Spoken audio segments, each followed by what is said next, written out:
Hey, hi, ho, my friends. My name's Mashida. Welcome to Mashida's Fanfiction Spotlight. We're gonna be doing something a little bit different tonight. I assume you've heard my previous recording, Jesus and Hitler: A Romance. If you haven't, then you might want to go back and listen to that, because I'm going to be reading the other 3 chapters of that, since it was pretty popular. I tried to record chapter 2 and 3 on separate occasions, but they didn't quite turn out too well, so these aren't going to be as spontaneous as they usually are, which I apologize for. I usually like to come into these as clean as possible, but can't be helped this time, I'm afraid to say. Anyways, I hope you enjoy all the same. Let's get into it. Jesus and Hitler had been living together for almost 2 years now. They did everything together. Go shopping, shower, and have intense fuck sections with teenage slave boys rented from the local Jewish temple. They were like an old married couple, except for one thing. They weren't married. Hitler sought to remedy that. Hitler wrestled Jesus down onto the floor one afternoon and gave the Lord the best blowjob he possibly could, complete with rimming and a stinky pinky. After our Savior blew his load and shared a salty kiss with the Fuhrer, he felt something cold slide onto his softening member. Looking down, he saw it. A golden cock ring with the biggest diamond this side of the Nile. "Oh, Addie, does this mean what I think it means?" Hitler was too choked up to say anything, but he nodded. Jesus threw his arms around the Aryan hunk. "Oh, Hitler, you've made me the happiest girl in the world." He paused. "But we'll have to get my father's permission first. And he doesn't know I'm gay. We'll have to go to heaven to talk to him." Hitler was confused, but Jesus explained his plan to him, and he agreed.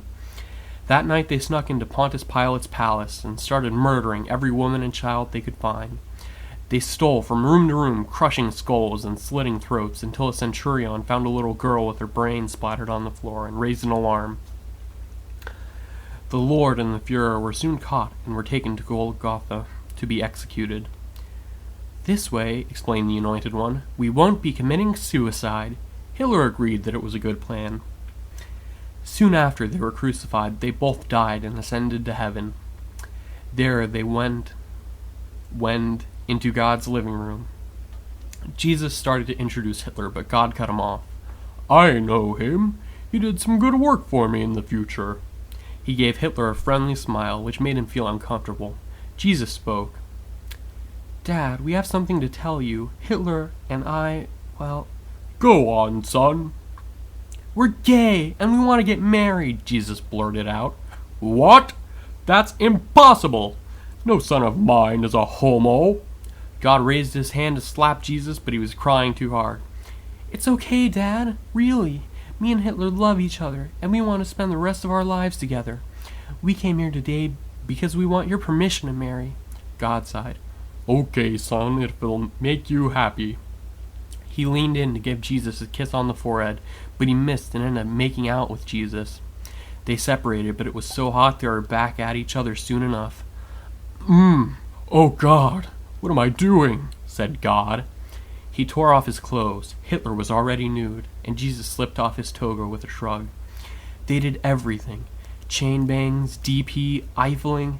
God even turned off gravity for even wilder positions, and switched genders a few times for laughs.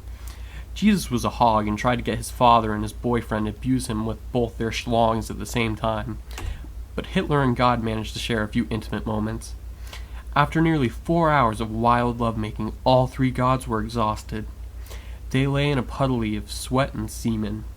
Jesus was bruised and bleeding, but his father bought a potion from a local merchant for 2 gold and healed him.